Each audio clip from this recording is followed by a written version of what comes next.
नमस्कार बंधू आणि भगिनींनो. आता एकत्र कुटुंब पद्धती बऱ्यापैकी संपत आलेली आहे. विभक्त कुटुंब पद्धतीमध्ये नवरा बायको असा संसार चाललेला असतो.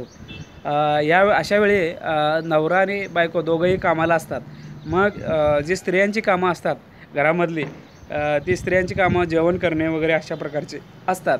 जर अशा प्रकारचे कामं जर दोघांनी मिळून करायचं झालं तर ते अगदी योग्यच राहील. कारण जो नवरा आपल्या बायकोला जर कामाला जाण्यास सांगत असेल तर त्या त्या महिलेचा सुद्धा अधिकार आहे की आपल्या नवऱ्याला घरातले काम करायला सांगणं गरजेचं आहे. कारण नोकरी करू शकते तसं त्याने सुद्धा कामसुद्धा केलं पाहिजे. पण ज्यांना आपल्या बायकोला जर कामाला पाठवायची नसेल तर त्या बायकोनं घरातले सर्व कामं केली पाहिजेत. अगदी जी सांगेल ती कामं केली पाहिजेत. त्या पद्धतीने तिनं वागलं पाहिजे. तशा प्रकारे होताना दिसत नाही. कारण काही महिला ज्या आहेत ते घरातील कामं करण्यास कामचुकारपणा करतात. ज्या ठिकाणी तुम्हाला सर्व्हिस आहे त्या ठिकाणी तुम्ही नवऱ्याला कामासाठी तुम्ही हक्क किंवा कामासाठी अट करू शकता. परंतु ज्या ठिकाणी तुम्हाला स्वातंत्र्य दिलेलं आहे त्या ठिकाणी तुम्ही स्वतः काम केलं पाहिजे. अगदी मुलांची काळजी घेतली पाहिजे.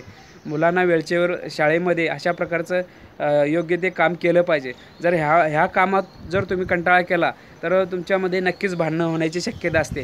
त्यामुळं तुम्हाला जर कामाला पाठवत नसतील तर तुम्ही घरातील ज्या गोष्टी आहेत त्या अगदी व्यवस्थित केल्या पाहिजेत. त्या जर नाही केल्या तर तुम्हाला त्यांच्याकडून जो होणारा त्रास आहे तो सहन करावा लागेल.